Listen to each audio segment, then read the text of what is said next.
Since I've already talked about my least favorite supplement for Changeling, I thought I would talk about my favorite.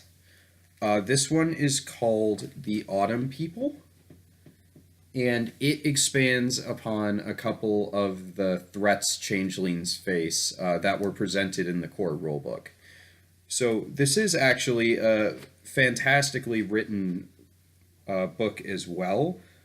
It was written by Deidre Brooks and Brian Campbell. So, for a little bit of background here, almost every classic World of Darkness product comes with a short story at the front of it.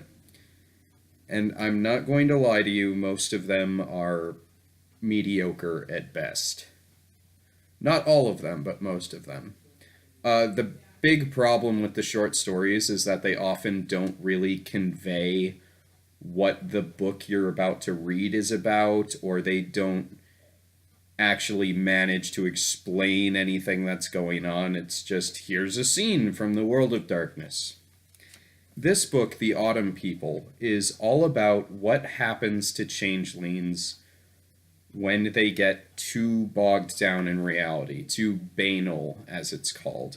And the short story in the front is from the perspective of an outside narrator that follows the life of a changeling who has become banal, who has lost her fairy half. And it's really interesting, and it ties into the book.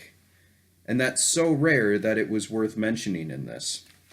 So the rest of the book details not only new information about the Autumn People and the Dauntain, the two enemies that this goes over, it also introduces new magic that the storyteller can use against the players.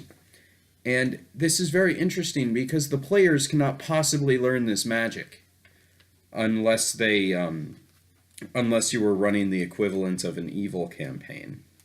And in fact, to this book's credit, it does actually give rules for if you wanted to play as one of these enemies, one of these Autumn People. This is going to be very short because it's just going to be me ranting about how much I enjoy this book. But honestly, if you're a fan of Changeling, if you are a storyteller, I highly recommend you pick up The Autumn People. It will add a whole new level to your chronicle. Happy gaming.